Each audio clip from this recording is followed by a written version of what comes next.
ద్వేషింపబడుటను బట్టి దాటిపోవటలేదు. విసర్జింపబడుట, ద్వేషింపబడుట. దేవుని బిడ్డలముగా మన జీవితాల్లో మనము కూడా చాలాసార్లు ద్వేషింపబడి ఉంటాం, విసర్జింపబడి ఉంటాం. అయితే మనము విసర్జింపబడుటను బట్టి లేదా ద్వేషించబడుటను బట్టి ఎవడు నీ మార్గమున దాటిపోవటలేదు అంటాడు. ఏ వ్యక్తి జీవితంలో అయితే ద్వేషించబడుతూ ఉన్నాడో, ఏ వ్యక్తి అయితే ఇక పనికిరాడు, వీడు వేస్ట్ అని చెప్పి విసర్జింపబడుతున్నాడో, వాడు ఒకరోజు అత్యధికమైన మేలుల్లో మనం చూస్తూ ఉంటాం. చాలా మంది జీవితాల్లో అలాగే జరుగుతూ ఉంటుంది. అసలు పనికిరాడు అనుకున్న ఎలా ఉంటాడు? కొన్ని రోజులకు ఉన్నతమైన పొజిషన్లో ఉంటాడు.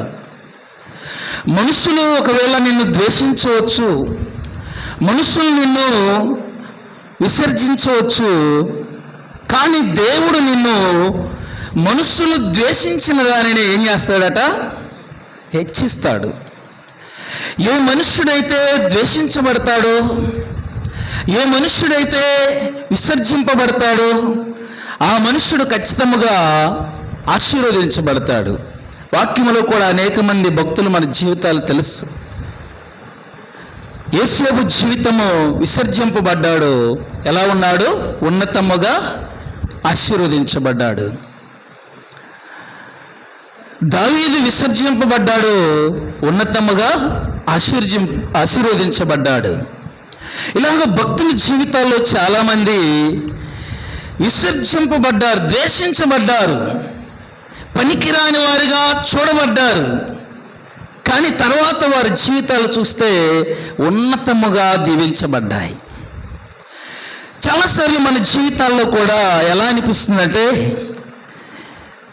మనల్ని కొంతమంది చులకనగా చూసినప్పుడు, పనికిరాని వానిగా చూసినప్పుడు మనకు అనిపిస్తుంది, మనకి పనికిరామేమో, వేస్ట్గా చూస్తున్నారు, మన జీవితం ఇలాగే ఉంటుందేమో, మనుషులు మనల్ని పనికిరాని వారిగా మాట్లాడుతున్నారని మనము దిగులు పడవలసిన అవసరం లేదు అంటాడు. ఎందుకంటే నీవు విసర్జింపబడుటను బట్టి, ద్వేషించబడుటను బట్టి ఎవడు నీ మార్గమున దాటిపోడు. అంటే నిన్ను దాటి ఎవడు పోలేడు. నిన్ను ఎవడైతే ద్వేషిస్తున్నాడో, ఏ వ్యక్తి అయితే నిన్ను పనికిరాని వాడిగా చూస్తున్నాడో వాడు నిన్ను దాటేం పోలేడు. ఏదో ఒక రోజు నీవు దీవించబడతావు, ఆశీర్వదించబడతావు, ఉన్నతముగా హెచ్చించబడతావు. నిన్ను విసర్జించిన వాడు మాత్రం అలాగే ఉండిపోతాడు. అందుకే కింద ఏమంటాడంటే, నిన్ను శాశ్వత శోభాతిశయముగాను బహుతరములకు సంతోష కారణముగాను చేస్తాను అన్నాడు. నీవు ద్వేషించబడ్డావు, పనికిరాని వానిగా చూడబడ్డావు, అనేక మందితో చులకనగా మాట్లాడబడుతున్నావు. కానీ ఒకరోజు నీ జీవితము ఆయన ఉన్నతముగా చేయగలడు, ఆయన దీవించగలడు. అనేక జనములకు నిన్ను శోభాతిశయముగా చేస్తాడట. ఎలా చేస్తాడు? శోభాతిశయముగా చేస్తాడు. ఇంకా ఏమంటున్నాడు? బహుతరము సంతోష కారణముగా. అందరూ నేను చూసి ఒకరోజు నీ విసర్జించబడ్డావు, కానీ ఈరోజు అందరూ మావాడు అని చెప్పుకునేటట్లుగా ఆయన ఒకరోజు దీవించగలడు. ఎప్పుడంటే ఆయన బిడ్డలముగా మనము జీవించినప్పుడు. లోకములో ఒక సామెత కూడా ఉంటుంది, ఏమని? నవ్విన నాపసానే పండిద్ది. ఎవరైతే నిన్ను చూసి నవ్వుతున్నారో, నిన్ను చూసి ద్వేషిస్తున్నారో మనమట బాధపడవలసిన అవసరం లేదంట. అది ఎట్టి పరిస్థితుల్లో నీవు బాధపడవలసిన అవసరం లేదు, దుఃఖించవలసిన అవసరం లేదు. ఏ ఒక రోజు నీవు దీవించబడతావు, ఆశీర్వదించబడతావు. ఎప్పుడంటే ఆయన మీద నీవు విశ్వాసం ఉంచినప్పుడే. దేవుని యందు నీవు విశ్వాసం ఉంచి ఆయన అడుగుజాడలో నువ్వు నడుస్తున్నప్పుడు ఒకవేళ నీవు ద్వేషించబడవచ్చు, పనికిరాని వానిగా చులకనగా చూడవచ్చు. ఈరోజు ఒకరోజు మాత్రం నీవు ఉన్నతముగా దీవించబడతావు. అయితే ఈ ద్వేషము అనేది ప్రతి మనిషిలో ఉంటుంది. ప్రతి మనిషిలో ద్వేషం అనేది ఉంటుంది. ద్వేషం అంటే అసూయ, ఎదుటివాడిని చూసి కుళ్ళుకోవడం, కుట్రగా ఉండడం, వ్యసనపడడం, ఇది ద్వేషం. ఒక వ్యక్తిని ద్వేషముతో జయించలేమట. ఒక వ్యక్తి ఎదుటి వ్యక్తిని మనం ద్వేషముతో జయించలేము, ప్రేమతోనే జయించగలమని మన ప్రభువు మనకి నేర్పించాడు. ఎదుటి వ్యక్తి ఒకవేళ నీ మీద ద్వేషపడుతున్నాడు, ఈర్ష్యపడుతున్నాడు, అసూయపడుతున్నాడు, నీవు కూడా వాని మీద ద్వేషము చూపిస్తే వాడిని నీవు జయించలేవు. నీవు వాడి ఎడల ప్రేమను చూపించాలని చెప్తున్నాడు. అదే క్రీస్తు మార్గం. ఆయన వచ్చింది ఎందుకంటే మనలో ఉన్న ద్వేషమును తీసివేసుకొని ప్రేమను కలిగి ఉండండి. మనలో ఉన్న ద్వేషమే అన్ని పాపములకు, అర్థాలకు కారణమవుతుంది. అంతేనా కదా? మనలో ఉన్న ద్వేషం ఏం చేస్తుందంటే కక్షలకు, గొడవలకు కారణమవుతాయి. నువ్వు ఎప్పుడైతే ప్రేమను చూపిస్తావో ఎదుటి వ్యక్తి అంతటితో ఆగిపోతాడు. కానీ నీవు కూడా ద్వేషము చూపిస్తే ఏమవుతుందంటే అది పెరిగిపోతుంది. దేవుని యందు విశ్వాసం ఉంచే వ్యక్తి ఏం చేయాలంటే మనలో కూడా ద్వేషం పెట్టబడింది. ప్రతి మనిషి జీవితంలో కోపము, ద్వేషము, క్రోధాలు ఈ శరీరములో అన్నీ ఉన్నాయి. కానీ వాటిని ఎప్పుడు చూయించాలో అప్పుడే చూయించాలి. నీవు ద్వేషమని ఎందుకు పెట్టాడంటే ఎదుటి వ్యక్తి మీద నీవు ద్వేషపడడానికి పెట్టలేదు, ఎదుటి మనిషి మీద నీవు ద్వేషపడడానికి పెట్టలేదు, దేవునికి విరుద్ధమైన దానిని ద్వేషించడానికి పెట్టాడు. అర్థమైందా?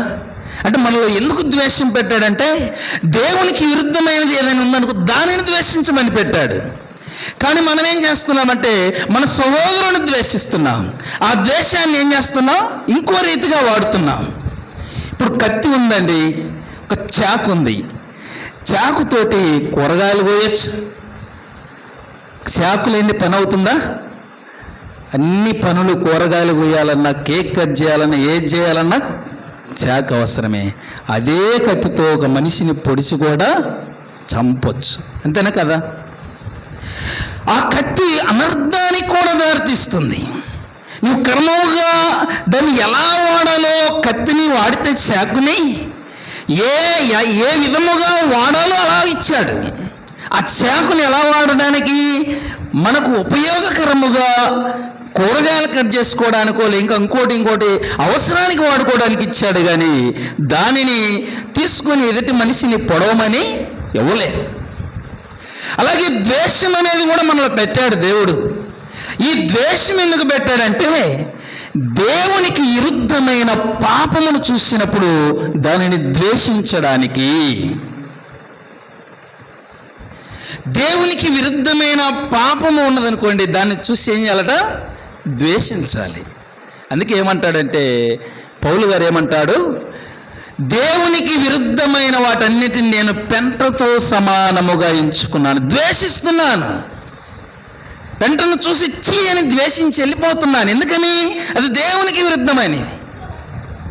అలాగే పాపం విషయమై కూడా నీవు అలాగూ ద్వేషించమని ద్వేషాన్ని పెట్టాడే కానీ ఆ ద్వేషాన్ని నీ సహోదరుని మీద నీవు చూపించడానికి కాదు.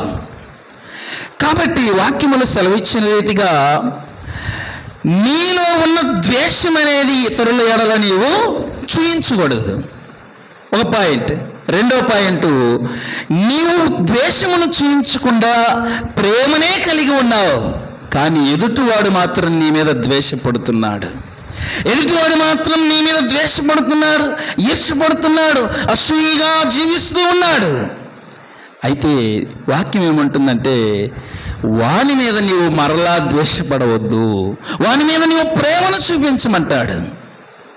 చాలాసార్లు మనకి ఎలా ఉంటుందంటే, భక్తిహీనులను చూసినప్పుడు ఎలా ఉంటుందంటే, దేవునికి విరుద్ధమైన వారు ఎదుగుతున్నప్పుడు చాలామందికి ఎలా ఉంటుందంటే, నేను ఇంతగా దేవుని నమ్ముకున్నాను, ప్రార్థన చేస్తున్నాను, నాకేమో అన్ని కష్టాలు ఉన్నాయి, నాకేమో అన్ని బాధలే ఉన్నాయి, వారు మాత్రం దేవుణ్ణి ఎరగలేదు, వారు మాత్రం బాగా ఉన్నారని చెప్పి ఒక అసూయ మనలో బయలుదేరుతుంది.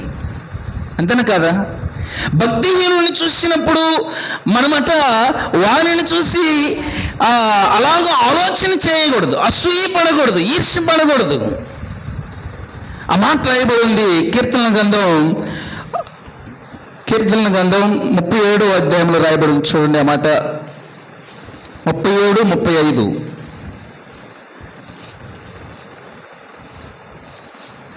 37వ అధ్యాయము 30. భక్తిహీనులు ఎంతో ప్రబలియుండుట నేను చూచితిని, అది మొలిచిన చోటనే విస్తరించిన చెట్టు వలె వాడు వర్ధిల్లియుండును, అయినను ఒకడు ఆ దారిన పోయి చూడగా వాడు లేకపోయెను. అంటే ఈ భక్తిహీనుడు బాగా ప్రబలిపోతున్నాడు, ఉన్నతముగా ఎదుగుతున్నాడని నీవు అసూయపడవలసిన అవసరం లేదు. ఎందుకంటే వాడు ఒకరోజు ఏరులతో సహా పీకివేయబడే రోజు ఉంది. వాడు ఇప్పుడు బాగానే ప్రబలిపోతున్నాడు, కానీ మనం ఆ త్రోవను వెళ్ళి మరలా ఆ త్రోవను వెనక్కి తిరిగి వచ్చేసరికి అక్కడ పెరికి వేయబడి ఉండటం నేను చూసి అంటాడు. కాబట్టి భక్తిహీనుని చూసి, వాడు ఎదుగుటను చూసి నీవు అసూయపడ్డావనుకో, ద్వేషమును కలిగి ఉన్నావనుకో, వాడి మీద నీవు ద్వేషమును చూపించావనుకో, నీవు దేవునికి విరుద్ధముగా చేసినట్లవుతుంది. ఇక్కడ 2 రకాలుగా ద్వేషం అనేది పనిచేస్తుంది. నీవు ఎదుటివాని మీద ద్వేషమును చూపించకూడదు, ఎదుటివాడు నీ మీద ద్వేషపడితే నీవు ప్రేమనే చూపించాలి. ఎదుటివాడు నీ మీద ద్వేషపడ్డాడు అనుకోండి, నీవు ద్వేషించబడితే ఒకరోజు వాడు ద్వేషించినంత మాత్రాన, నీవు విసర్జించినంత మాత్రాన నీవేమి పనికి రాకుండా ఏమి పోవట. ఏదో ఒక రోజు నీవు ఉన్నతముగా ఎదుగుతావు, ఆశీర్వదించబడతావు, దీవించబడతావు. అప్పుడు వాడు చూసి నిన్ను ఆశ్చర్యపోతాడు. అలాగూ ఆశ్చర్యపడాలి అంటే మనలో ఉన్న ద్వేషమును వాని మీద చూపించకూడదు. వాక్యములో మనం చూసినట్లయితే యోహాను పత్రిక, మొదటి పత్రిక 4వ అధ్యాయము త్వరగా చదవాలి, 20వ వచనం.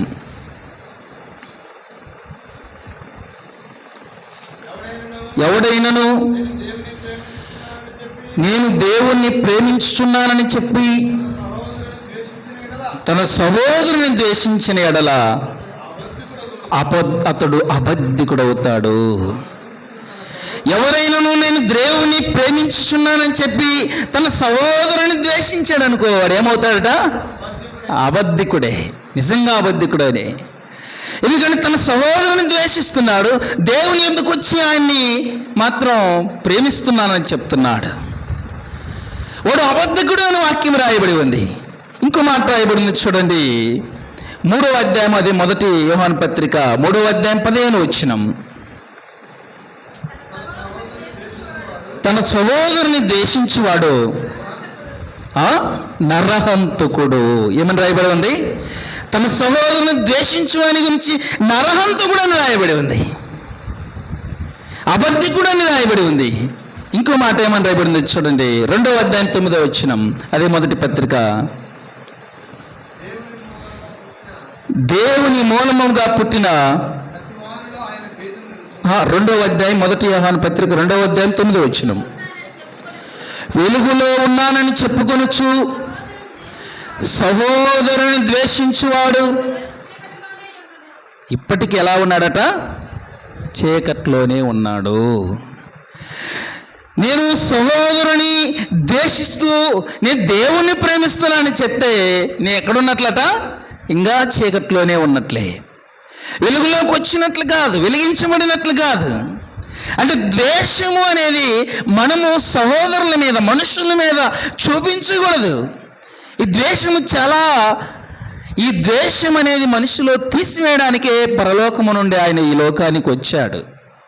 అది ఎక్కడి నుంచి మొదలైందంటే, ఈ ద్వేషం అనేది అపవాది హవ్వ మీద చూయించింది, తర్వాత హేబేలు మీద కయ్యేను చూయించాడు. అక్కడి నుంచి మొదలైంది. ద్వేషపడ్డాడు. నాకంటే దేవుని ఎక్కువగా ప్రేమించే ఘనతను పొందాడని చెప్పి హేబేలు మీద ద్వేషపడ్డాడు. ఆ ద్వేషము అలాగూ కొనసాగి మనుషులలో ఈ ద్వేషము, అసూయ అనేది కక్షలకు, విరోధాలకు కారణమైంది. దాన్ని తొలగేయడానికే దేవుడు ఈ లోకానికి రావాల్సి వచ్చింది. ఆ ద్వేషం మనలో నుంచి తీసివేసి ప్రేమను చూపించడానికి, ప్రేమను నాటడానికి, ద్వేషం అనేది నీలో పూర్తిగా తీసివేసి ప్రేమను నీలో చూపించడానికి, ప్రేమ నీవు కలిగి బతకడానికి ఆయన ఏం చేశాడంటే, ఆయన పూర్తిగా నిన్ను ప్రేమామయునిగా చేయడానికే అన్ని విధాలుగా బ్రతికి చూయించాడు. ఆయన లోకంలో 33.5 సంవత్సరములు బ్రతికి చూయించి మనకి ఎలా బ్రతకాలి అనే మాదిరి ఆయన చూయించాడు. అలాంటి ప్రేమను మనం కలిగి ఉండాలనే మాదిరిలో మనం బ్రతకాలని చూపించాడు. కాబట్టి ద్వేషము అనేది పూర్తిగా మనలో ఉండి పోవాలి. ఒక గ్లాసులో, తెల్లటి గ్లాసులో మురికి నీరు ఉందనుకోండి, ఫుల్గా మురికి నీరు ఉంది, దానిలో మంచినీరు పోస్తూ ఉంటే, చాలాసేపు పోస్తే ఏమవుతుంది చెప్పండి? మురికి నీరు అంతా పోయి ఏమవుతుంది? మంచినీళ్ళే తయారవుతాయి. మనలో ఉన్న ఈ ద్వేషం అంతా పోవాలి అంటే దేవుని మాటలు మనలో పనిచేస్తే, దేవుని మాటలు, వాక్యం మనం చదువుతూ ఉంటే మనలో ఉన్న ఈ ద్వేషం అంతా పోతుంది. నీవు ప్రేమామయుడిగా తయారవుతావు, ప్రేమనే కలిగి ఉంటావు, ఇతరులను ప్రేమను చూపించే తత్వాన్ని కలిగి ఉంటావు. లోకమంతా ఇలాంటి ప్రేమనే కలిగి ఉంటే ఈ భయంకరమైన సంఘటనలన్నీ జరుగుతాయో చెప్పండి? జరగవు. ఓ మనిషి ఎదుటి మనిషిని ప్రేమించగలిగినప్పుడు, ఏ కక్షలకి, గొడవలకి తావు లేనప్పుడు ఈ భయంకరమైన సంఘటనలు ఏవీ జరగవు. అందుకే దేవుడు మనలో ఉన్న ఆ ద్వేషం అనేది తొలగించాలని ఆయన కోరుకుంటున్నాడు. మనుషుల్లో ఉన్న ద్వేషమంతా పోవాలి, మనుషుల్లో ఉన్న ద్వేషమంతా తీసివేయబడాలి. మరి ప్రాముఖ్యముగా దేవుని యందు విశ్వాసం ఉంచిన మనలో ఎంత మాత్రము ద్వేషం అనేది ఉండకూడదు. నిన్ను ఎదుటివాడు ద్వేషించినా, దేవుని ఎరగని వాడు ద్వేషించినా నువ్వేం చేయాలి? నువ్వు ప్రేమించాలి, ఓర్చుకోవాలి. వాక్యంలో రాయబడి ఉంది చూడండి, హెబ్రీ పత్రిక 1వ అధ్యాయం 9వ వచనంలో,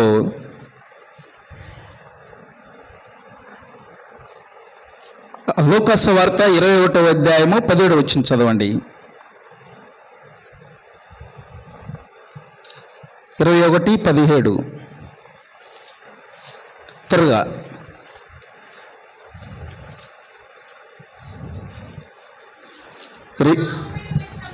నా నామము నిమిత్తము మీరు మనుష్యులందరి చేత ద్వేషించబడుదురు, కానీ మీ తల ఎంట్రుకలలో ఒకటైనను నశింపదు. మీరు మీ ఓర్పు చేత మీ ప్రాణములను దక్కించుకొందురు. మనకి ఏముండాలి? ఓర్పు ఉండాలి.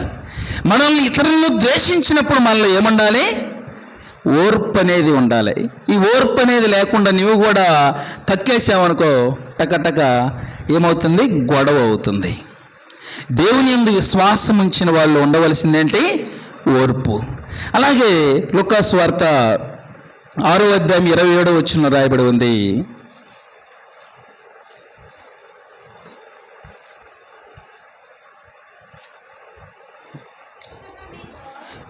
వినుచున్న మీతో నేను చెప్పుచున్నదేమనగా, శత్రువులను ప్రేమించండి, ద్వేషించిన వారికి మేలు చేయండి, మిమ్మల్ని శపించు వారిని దీవించండి, బాధించు వారి కొరకు ప్రార్థన చేయండి. నిన్ను ఒక చెంప మీద కొట్టు వారిని మరొక చెంప త్రిప్పండి. నీ పై బట్ట ఎత్తుకొని పోవానికి నీ అంగీని కూడా ఎత్తుకొని పోనివ్వండి. నిన్ను అడుగు ప్రతివానికి నిమ్ము, నీ సొత్తు ఎత్తుకొని పోవుని వాని వద్ద దాని మరలా అడుగవద్దు. మనుషులు మీకు ఎలాగూ చేయవాలని మీరు కోరుదురో అలాగూ మీరును వారికి చేయుడి. మిమ్మల్ని ప్రేమించు వారినే మీరు ప్రేమించిన యెడల మీకేమి మెప్పు కలుగును? దేవుడు ఒక ప్రశ్న వేస్తున్నాడు చూడండి, అక్కడ క్వశ్చన్ మార్క్ వేశాడు. మిమ్మల్ని ప్రేమించేవారనే ప్రేమిస్తే మీకు ఏం మెప్పు కలుగుతుంది? అంతేనే కదా, మనల్ని ప్రేమించేవారిని మనం ప్రేమిస్తున్నావు, ఏం మెప్పు కలుగుతుంది? వాడు నిన్ను ప్రేమించాడు, నువ్వు కూడా వాడిని ప్రేమించావు, చెల్లుకు చెల్లవుతుంది. అందుకే వాక్యం రాయబడి ఉంది, మనం ఎవరికైనా ఇచ్చేటప్పుడట మరలా మనకి తిరిగి ఇవ్వలేనోడికి ఇవ్వాలట దానం చేసేది. నీవు ఇయ్యగలిగినోడికి ఇచ్చావనుకో, నువ్వు ఆమెకు ఒక చీర పెడితే ఆమె నీకు ఒక చీర పెట్టింది దానికి ఏమవుతుంది? చెల్లుకు చెల్లి అవుతుంది. అది నీకు పెట్టలేని వాడికి పెట్టావనుకో, అది పరలోకములో నిలిచి ఉంటుంది. అంతేనా కదా? నీకు ఇవ్వలేని వానికి నీవు ఇస్తే అది పరలోకములో నిలిచి ఉంటుంది. అలాగే నిన్ను ప్రేమించేవాడిని నువ్వు ప్రేమించావనుకో, అది చెల్లుకు చెల్లు అవుతుంది. అలాగే నేను ద్వేషించేవాడిని నువ్వు ప్రేమించావనుకో, అదేమవుతుంది? ప్రతిఫలం ఉంటుంది అంటూ కింద ఏమంటాడంటే, పాపులను తమ్ము ప్రేమించువారిని ప్రేమింతును కదా, మీకు మేలు చేయవారికే మేలు చేసిన యెడల మీకేమి మెప్పు కలుగును? పాపులను అలాగే చేస్తున్నారు కదా. లోకములో దేవుని ఎరగని వారు, దేవుని విశ్వాసము లేని వారు, వారు చేస్తున్నది కూడా అదే. వారు ఇతరులను ప్రేమిస్తున్నారు, ఇంకొకరి చేత ప్రేమించబడుతున్నారు. లోకములో దేవుని విశ్వాసం లేని వారు, ద్వేషము కలిగిన వారు ఎవరైనా మనం పోయి ఒక మాట అంటే వారు పడరు. ఎందుకంటే వారికి దేవుడు అంటే తెలియదు, విశ్వాసం అంటే తెలియదు. కాబట్టి నువ్వేదైనా వాడిని కదిలించుకున్నావు అనుకో, నీతో గొడవ పెట్టుకుంటాడు. అదే వాడి మీద నువ్వు ప్రేమను చూపిస్తే వాడు ప్రేమ చూపిస్తాడు. అదే వాడి మీద నువ్వు గొడవ పడితే మాత్రం ఓర్చుకోడు. అంతేనే కదా? ఎందుకంటే వాడికి ప్రేమించే గుణం అంటే ద్వేషించబడి ప్రేమించే గుణము వానిలో ఉండదు. యేసు ప్రభువారు మనకి ఏం చెప్తున్నాడంటే, నీవు ద్వేషింపబడి కూడా ప్రేమించగలిగితే, యేసు ప్రభువారు ఆయన చేయకుండా మనకు చెప్పలేదు. ఆయన సిలువ మీద ఏం చేశాడు చెప్పండి? ఆయన అంతగా శిక్షించిన వారిని పిడుగుద్దులు గుద్ది ఆయన వీపు నాకంటి సార్ల వలె దున్ని కొడడాలతో కొట్టి ముఖం మీద ఉమ్ము వేసి అంతగా భయంకరముగా శిక్షించి శిలువ మీద వేలాడదీస్తే వారిని ద్వేషించాడా? ఏమంటున్నాడు? తండ్రి, వీరేమి చేస్తున్నారు, వీరు ఎరుగరు గనక వీరిని క్షమించండి అన్నాడు. అంటే ఎంత ప్రేమ చూడండి. మరణానికి అప్పగించిన వారిని ప్రేమించే ప్రేమ అంటే, ఆయన్ని ద్వేషించిన వారిని వారందరినీ కూడా క్షమించగలిగే ప్రేమ అది. అలాంటి ప్రేమను నీవు కలిగి ఉండాలంటే, నిన్ను ప్రేమించు వారిని నువ్వు ప్రేమించడం అనేది మామూలే. నువ్వు ప్రేమిస్తావు, ఎందుకంటే వాడు నిన్ను ప్రేమిస్తున్నాడు, నీవు వాడిని కూడా ప్రేమిస్తావు. కానీ మనలో ఉండవలసింది ఏంటంటే, దేవుని యందు విశ్వాసం ఉంచిన నీలో ఏముండాలంటే, నీవు ద్వేషించబడిన ప్రేమించే గుణము నీకు ఉండాలి. ఎందుకంటే దేవుని యందు విశ్వాసం ఉంచిన వాడవు కాబట్టి. నీవు ఒక ప్రత్యేకమైనది, నీవు లోకమునకు వేరే ప్రత్యేకముగా జీవిస్తున్నావు. లోకమునకు వేరే జీవిస్తున్న నీవు ఒకవేళ ద్వేషించబడినా నీవేం చేయాలి? ప్రేమించగలగాలి. అలాంటి ప్రేమ చూపించడం అంటే చాలా కష్టం, అంత ఈజీ ఏం కాదు. అంతేనా కదా? ఎదుటి మనిషిని ప్రేమించడము, గొడవ పెట్టుకోవడం ఈజీ, కానీ ఓర్చుకోవడం ఎంత కష్టమని. అంతేనా కదా? ప్రేమించడం అంటే చాలా కష్టం, గొడవ పడడం అనేది ఈజీ. కానీ ప్రేమ కలిగి ఉండాలంటే ఎంత ఓర్పు సహనము అన్నీ ఉండాలి. ఒక మనిషికి ఓర్పు సహనము అన్నీ ఉంటేనే ఎదుటి మనిషిని ప్రేమించగలుగుతాడు, దేవుని ప్రేమను చూపించగలుగుతాడు. కాబట్టి దేవుని వాక్యము సెలవిస్తున్నది ఏమంటే, దేవుడు మన జీవితంలో కూడా, మన శరీరంలో కూడా ప్రేమ ద్వేషము రెండు పెట్టాడు. రెండో పెట్టాడు, మంచి చెడు ఏది నువ్వు గ్రహించుకునే జ్ఞానమును కూడా నీకు ఇచ్చాడు. కాబట్టి ఆ జ్ఞానమును నీవు ఉపయోగించి దేవుడు నీకు సెలవిచ్చిన రీతిగా నీ ద్వేషమును ఎక్కడ ద్వేషించాలి, ఏ విషయంలో నీవు ద్వేషించాలి, ఏ విషయంలో ప్రేమించాలి. మళ్ళీ దేవుడు ప్రేమించమన్నాడని చెప్పి చెడు కార్యాలన్నీ ప్రేమించాలా? అంటే దేనిని ప్రేమించాలి, దేనిని ద్వేషించాలి. అంటే చెడును ప్రేమించాలి అని చెప్తున్నాడా? చెడునేమో ద్వేషించాలి, మంచినేమో ప్రేమించాలి. ఎందుకు పెట్టాడు మనలో? ఇందాక మనం చెప్పుకున్నదిగా, చాకుని ఎలా వాడాలో అలా వాడేదానికి. అలాగే మన జీవితంలో ప్రేమ ద్వేషం ఎక్కడ ఏది చూపించాలి, ఏ విషయంలో నీవు అది చూపించగలిగితే అప్పుడు నీవు దేవునికి ఇష్టడుగా నీవు ఉండగలుగుతావు. అయితే మన జీవితంలో మనము ఎక్కువ మారులుగా ఇతరుల చేత మనము ద్వేషించబడుతూ ఉంటాం. మనం ఇతరుల ఎడల ఇలాగూ ద్వేషించబడి ప్రేమను కలిగి ఉండాలి, ఓకే.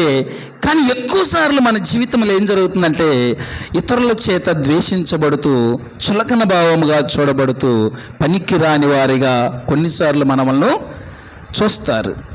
దేవుని యందు విశ్వాసం ఉంచిన నిన్ను ద్వేషిస్తున్నారేమో, పనికి రాని వారిగా చూస్తున్నాడేమో. అందుకే దేవుని వాక్యం ఏమంటుందంటే, నిన్ను ద్వేషించువారు నిన్ను దాటేమి పోరు, అనేక జనములకు నిన్ను శోభాతిశయముగా చేస్తానంటున్నాడు. అనేక తరములకు నిన్ను ఏం చేస్తాడట? సంతోషకరముగా నిన్ను చేస్తాడు. వాక్యములో మనం చూసినట్లయితే కీర్తనల గ్రంథం 18వ అధ్యాయము 17వ వచనంలో రాయబడి ఉంది. 18:17.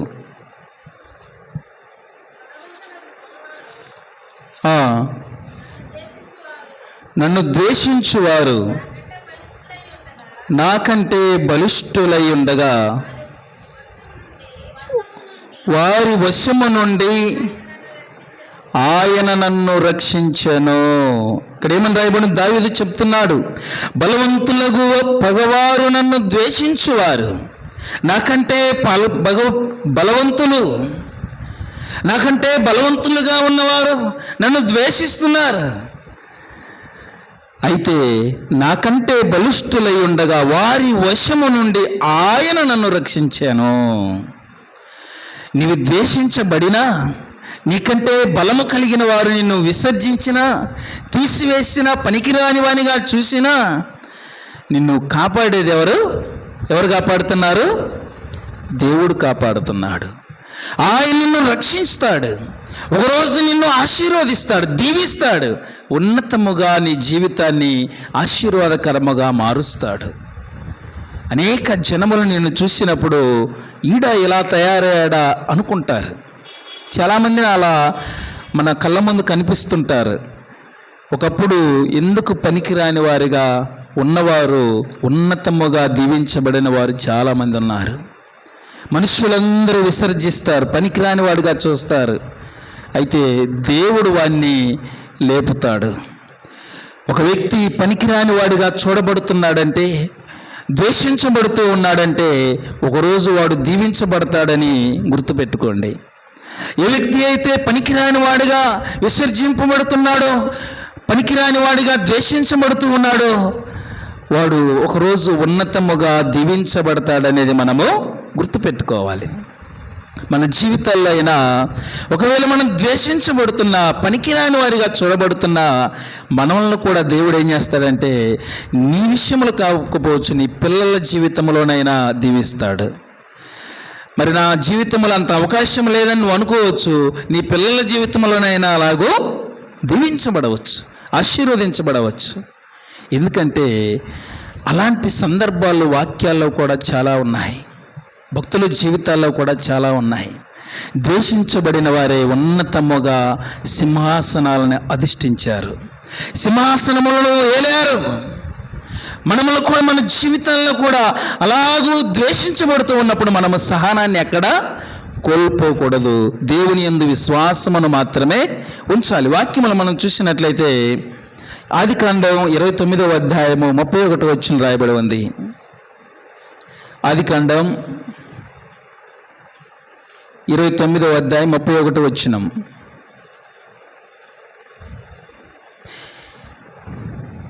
త్వరగా చదవాలి. 29:31. లేయా ద్వేషించబడుట యెహోవా చూచి ఆమె గర్భమును తెరిచెను, రాహేలు గొడ్రాలయుండెను. చూడండి ఏమని రాయబడి ఉందో. లేయా ద్వేషించబడుట ఎవరు చూశారట? యెహోవా చూశాడట. లేయా ద్వేషించబడుట యెహోవా చూచి అని రాయబడి ఉంది. అంటే ఒక మనిషి ద్వేషించబడుతూ ఉంటే ఎవరు చూస్తున్నారట? దేవుడు చూస్తున్నాడు. లేయా ద్వేషించబడుట యెహోవా చూసి ఆమె యొక్క గర్భమును తెరచెను అని రాయబడి ఉంది. అంటే యెహోవాయే కలుగ చేసుకున్నాడు. అంటే ద్వేషించబడిన వారి విషయంలో, చులకనగా చూడబడిన వారి విషయంలో, పనికిరాని వానిగా చూడబడిన వారి విషయంలో, అలాగూ చూడబడిన వారు మరలా విశ్వాసంగా ఉండాలి. అలా విశ్వాసం లేకుండా లోకములో ఇష్టానుసారంగా తిరిగేవాడికి కాదు అది. దేవుని యందు విశ్వాసం ఉంచి విశ్వాసముగా జీవిస్తున్న ఒక వ్యక్తి ఒకవేళ ద్వేషించబడినా బాధపడవలసిన అవసరం లేదు. ఎందుకంటే ఒకరోజు ఆశీర్వదించబడతాడు. ఇక్కడ ఈమె ద్వేషించబడుట యెహోవా చూచి అని రాయబడి ఉంది. అంటే ఆమె ద్వేషించబడుట యెహోవా చూశాడు. యాకోబు లాబాను యొద్ద ఎన్ని రోజులు కొలువు చేశాడు చెప్పండి? ఎన్ని రోజులు చేశాడు? 14 సంవత్సరాలు చేశాడు. లాబాను అడుగుతాడు యాకోబును, నీ ఊరికే నా యొద్ద కొలువు చేయొద్దు, ఏం కావాలో అడుగు అంటే యాకోబు అడుగుతాడు, నీ చిన్న కుమార్తె అయిన రాహేలుని ఇచ్చి నాకు వివాహము చేయి, నేను 7 సంవత్సరాలు నీ యొద్ద కొలువు చేస్తాను అని చెప్తాడు. అంటే పనివాడిగా ఉంటాను, నీ మందను మేపుతాను, నీకు పనివాడిగా ఉంటాను. 7 సంవత్సరాలు పూర్తయిన తర్వాత నీ కుమార్తె అయిన 2వ కుమార్తెను నాకు ఇచ్చి చేయమంటాడు. ఎందుకంటాడంటే ఈ పెద్ద కుమార్తె గురించి ఏమని రాయబడి ఉందంటే 29వ అధ్యాయము 17వ వచనం రాయబడి ఉంది, లేయా జబ్బు కన్నులు కలది అని రాయబడి ఉంది. లేయా ఎలాంటిదట? జబ్బు కన్నులు కలిగి ఉన్నది. చూడడానికి బాగలేదు, అసహ్యంగా ఉంది. రాహేలేమో అందముగా ఉంది. అప్పుడు ఈ యొక్క యాకోబు యొక్క దృష్టి ఎవరి మీద పడింది? చిన్న ఆమెన రాహేలు మీద పడింది. నీ చిన్న కుమార్తె అయిన రాహేలు నాకు ఇచ్చి వివాహము చేయి, నేను నీ యొద్ద 7 సంవత్సరములు కొలువు చేస్తానని చెప్పినప్పుడు దానికి లాబాను ఒప్పుకుంటాడు. ఒప్పుకొని 7 సంవత్సరాలు యాకోబు ఏం చేస్తాడు? తన పనివాడిగా ఉంటాడు. పనివాడిగా ఉండి తన మందను మేపుతాడు. 7 సంవత్సరాలు అయిపోయిన తర్వాత తన మామ యొద్దకు వెళ్ళి, ఇక 7 సంవత్సరాలు అయింది, మరి నువ్వు చెప్పిన రీతిగా నాకు రాహేలునిచ్చి పెళ్లి చేయమని అడుగుతాడు. చేయమని చెప్పి అడిగినప్పుడు ఈ యొక్క లాబాను యాకోబును మోసము చేసి రాహేలుని ఇవ్వకుండా లేయాని ఇచ్చి మోసము చేసి తన గదిలోనికి పంపి అతనిని దృష్టి మరలించి మోసము చేసి లేయాని కట్టబెడతాడు. ఇలాగ లేయాని కట్టబెట్టినప్పుడు యాకోబు తెల్లవారు వచ్చి మరలా లాబాను అడుగుతాడు, ఏంటి మామ నువ్వు చేసిన పని? నేను రాహేలు కోసము కదా 7 సంవత్సరములు నీ యొద్ద నీ ఇంట్లో నేను పనివాడిగా ఉంటే నీవు నన్ను మోసం చేస్తావా అంటే లాబాను అంటాడయ్యా, పెద్దదానికి పెళ్లి చేయకుండా నేను చిన్నదానికి చేయడం మా దేశం యొక్క ఆనవాతి కాదు అని చెప్పి తప్పుకొని, నీకు చిన్నమ్మాయి కూడా కావాలంటే మరి 7 సంవత్సరములు కొలువు చేయి, నేను చిన్నమ్మాయిని కూడా ఇస్తానని చెప్తాడు.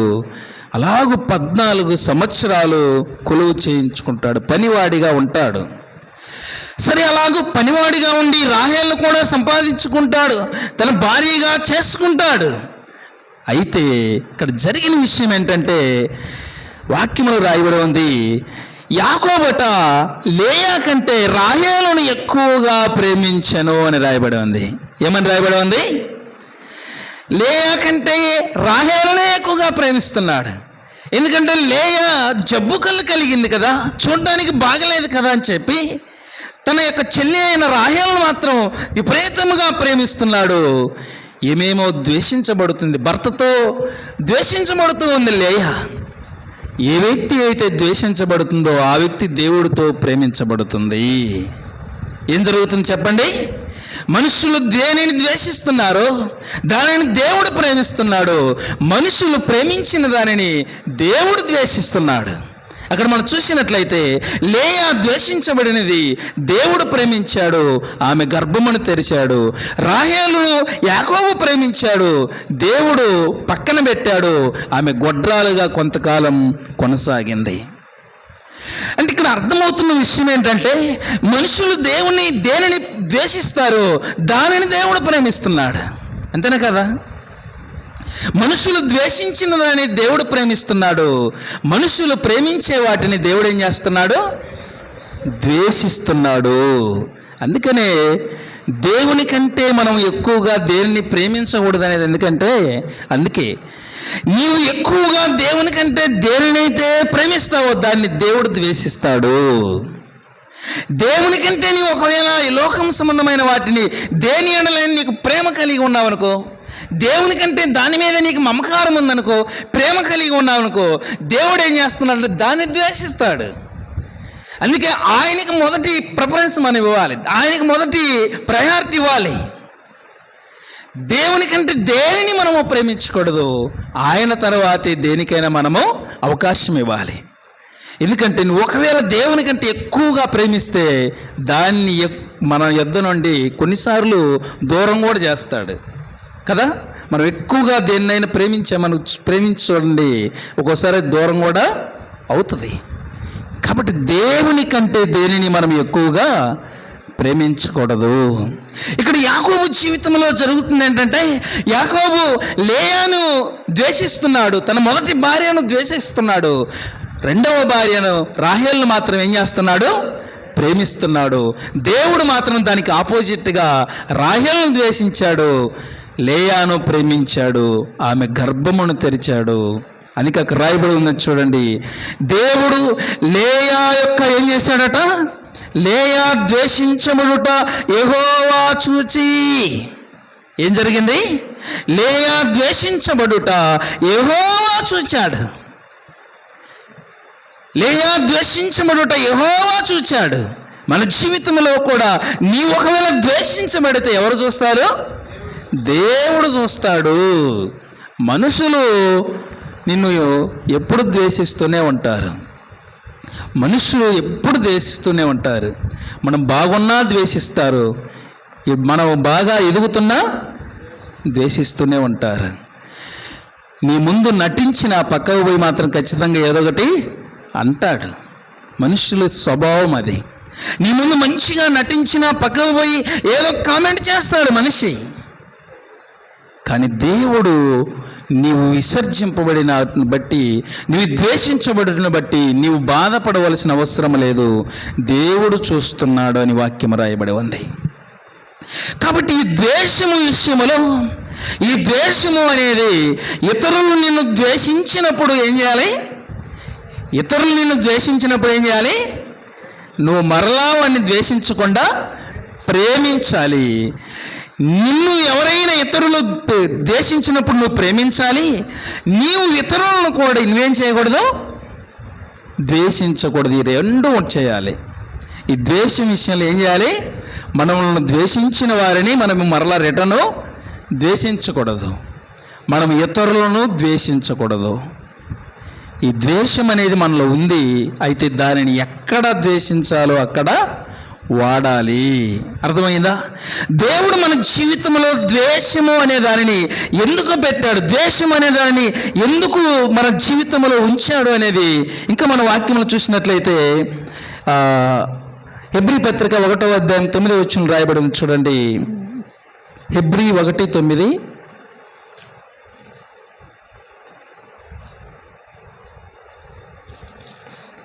తరగచ్చు అమ్మా. నీవు నీతిని ప్రేమించితివి, దుర్నీతిని ద్వేషించితివి. ఏం చేయాలట మనము? నీతిని ఏమో ప్రేమించాలి, దుర్నీతిని మాత్రం ద్వేషించాలి. నీతిని ఏం చేయాలి? ప్రేమించాలి, దుర్నీతిని మాత్రం ఈ రెండు చేయాలి. దేవుని యందు విశ్వాసం ఉంచిన వ్యక్తి ఏం చేయాలట? నీతిని మాత్రం, అంటే నీతి సంబంధమైన విషయాలను మాత్రం ప్రేమించగలగాలి. దుర్నీతి సంబంధమైన విషయాల్ని కళ్ళ ముందుకు వచ్చినప్పుడు చీకొట్టి నువ్వు పక్కకి వెళ్ళిపోవాలి, చీకొట్టాలి. అందుకే నీకు ద్వేషము నింపాడు. ద్వేషం అనేది అందుకు పెట్టాడు. దుర్నీతి విషయమై నువ్వు ద్వేషించుటయు, నీతి విషయమై ప్రేమించుటయు నువ్వు నేర్చుకో అంటున్నాడు. పూర్తిగా నీలో ద్వేషం లేకపోయిందనుకో, మళ్ళీ ద్వేషం పెట్టాడు కదా, అది లేకపోయిందనుకో, మళ్ళీ నువ్వు ఆ పాపాన్ని ఏం చేస్తావు? ద్వేషించకుండా అంటించుకుంటావు. దాన్ని ద్వేషించాలనే నీలో ద్వేషం అనేది పెట్టాడు.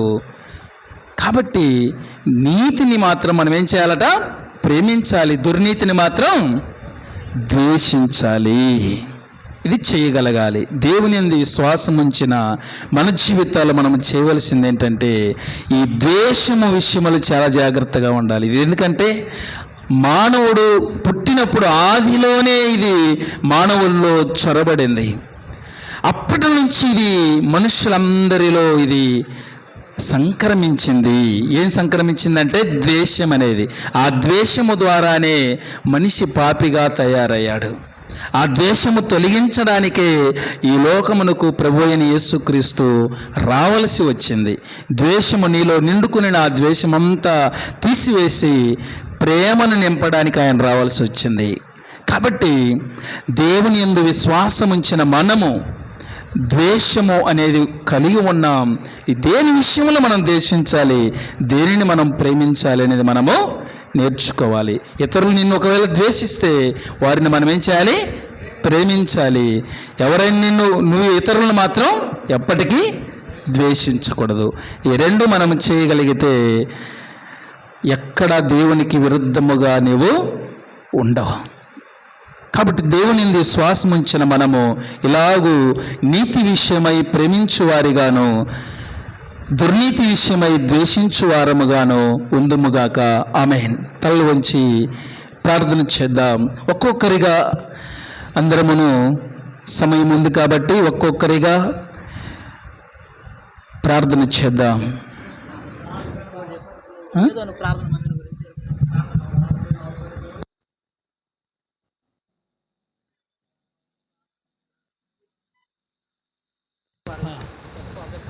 ప్రార్థన అవసరతలు ఉన్నవారు చెప్పండి, ప్రార్థన చేయబడుతుంది. ఒక్కొక్కరిగా చేయాలి. ఏదైనా ప్రార్థనా మందిరము కొనకలమెట్ట అడ్డ రోడ్లో 5వ తారీఖు జరిగే మీటింగ్ కొరకు కూడా ప్రార్థన చేయండి.